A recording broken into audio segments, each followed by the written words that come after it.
Hi guys!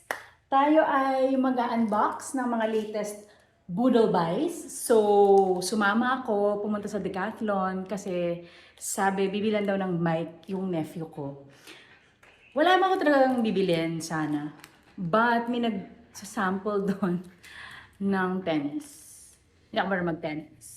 Pero bumili ako ng racket at itong tennis trainer. So hopefully, matuto ako mag-tennis or at least exercise lang, try, palo-palo, ganon.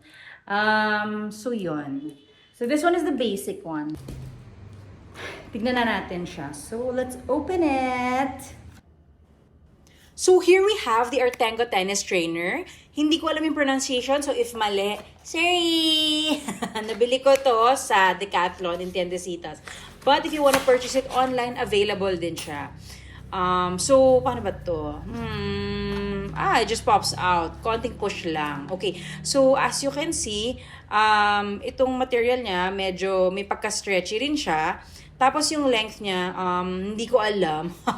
But sabi ng kuya, half ng tennis court. I think nakasulat din to sa packaging, pero initcha ko na siya doon. So, here naman, we have yung pasok ng water para bumigat yung base. Medyo struggle lang siyang hatakin. Medyo tight. So, but at least alam nyong secure siya and safe. So, okay lang. Pero, yeah. Diyan nyo lang papasok yung water when you use the unit.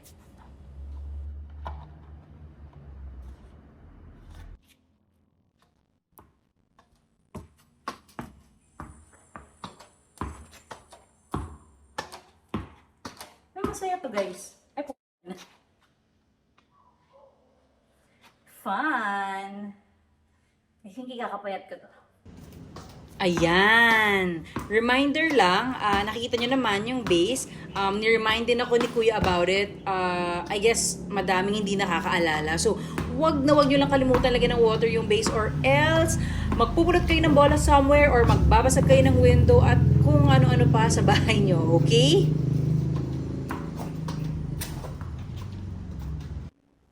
So, anyway, yun siya. Masaya naman. I think good exercise. Kasi pupulot ka rin ng bola. But also good thing, medyo, kahit pa paano, if you hit it right, bumabalik yung bola. Anyway, guys, if you have space, good exercise. And sana matuto ako.